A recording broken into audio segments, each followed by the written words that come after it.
So I thought I'd do a little bit of commentary to go along with Ishtar's descent into the Underworld, because it's a very interesting story with very interesting motifs and some subtleties that, if they're not highlighted, are very easy to miss.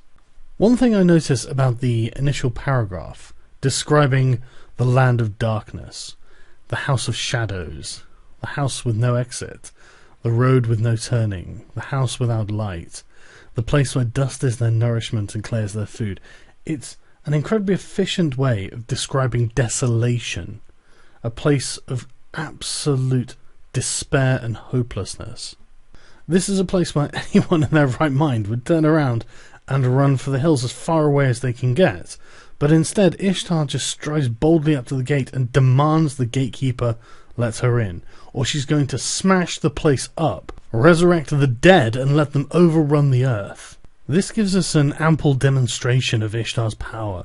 She's not afraid of this place. In fact, she's quite confident she can blow the doors off and force her way in if the gatekeeper doesn't let her in. And he asks her not to do it before he has to go off to Ereshkigal to get permission to let her in.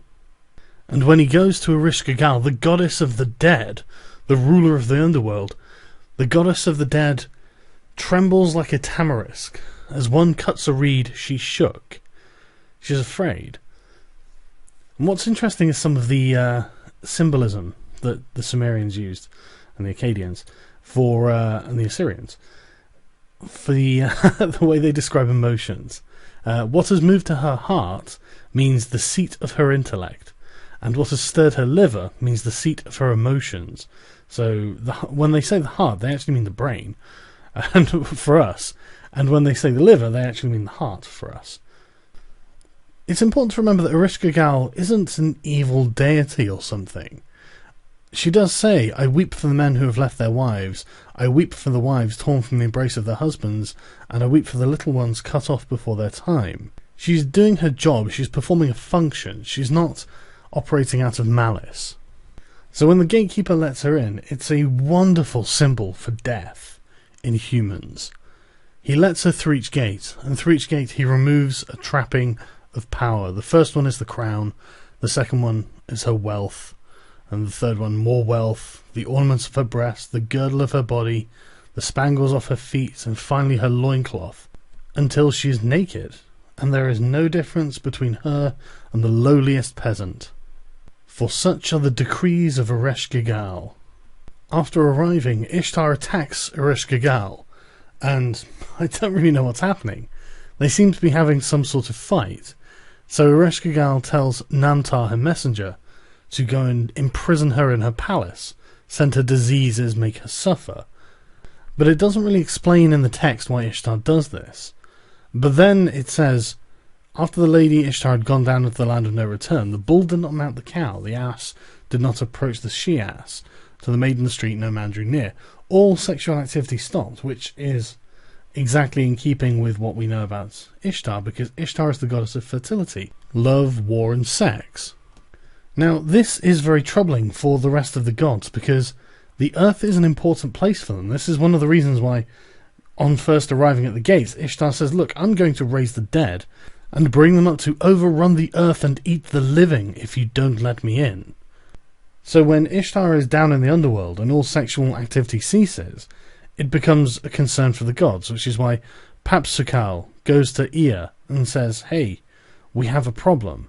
Ishtar has descended into the earth and has not come up, and sex has stopped." So Ea forms the eunuch, the intersex creature called Asu Shu Namir, to go down and presumably charm Ereshkigal when it says, "May Ereshkigal at the sight of thee rejoice." Maybe she's supposed to be attracted to Asu Shu Namir. I'm not sure. I suppose it's open to interpretation. But when Asu Shu Namir gets down to the underworld and speaks to Ereshkigal and demands the water of life from her, she's furious. She curses him. She absolutely hates him. "May the sweepings of the gutters in the city be thy food. May the drains of the city be thy drink. May the shadow of the wall be thy abode, and the thresholds be thy dwelling place. Drunkard and sot strike thy cheek." What a horrible life she's trying to curse him to. But Ea is the king of the gods, and she can't refuse him. And so she tells Namtar to bring out the waters of life and sprinkle Ishtar with them and take her out of her presence. Namtar releases her from the strong palace, and Ishtar returns through the gates, retrieving or being given back her items along the way, and by the time she leaves, she's fully dressed with her regalia. And presumably, people on Earth can resume lovemaking. The final paragraph is a form of address, presumably some kind of religious ritual or something that's recommended for priests or anyone trying to release a dear one from the portals of the lower world, it says in the translation. It's interesting, so, pour out pure waters, pour out fine oil, with a festival garment deck him, that he may play on the flute of lapis lazuli, that the votaries may cheer his spirit, his liver. So, I have absolutely no idea whether that's actually meant to be a ritual or just a prayer or something like that. But it's very interesting. They're very, very specific about the resources that they had to hand as well. One of the things that comes up a lot is lapis lazuli. It's a blue stone that was very, very popular in ancient Sumeria. It's very attractive. And the porphyry ring as well. It's a very interesting addition. It's very specific, and they were very concerned, like with the girdle of the body studded with birthstones, and you can see a lot of this reflected in the Hebrew Bible when you listen to the stones arrangement in the chest piece that the Levites wore. It's a very long running tradition in the ancient Near East. It's a very interesting thing, and it's, again, I don't know why these are the case, but it's always they're always very concerned with colour. All of these things are very attractive and beautiful, and must have looked fantastic. Anyway, let me know if you found this interesting, because I've had a few requests to do commentaries on other texts that I've recited, and I'm happy to do that. It's just some of them are quite long and may take a bit of time. This is a very short one, so it was quite nice to go through, and it's very poetic, very emotive as well. There's a lot of feeling has gone into these, and a lot of emotion has been compressed down into a very few number of lines as well. I always find it very interesting how they can be so evocative in such a short span of time.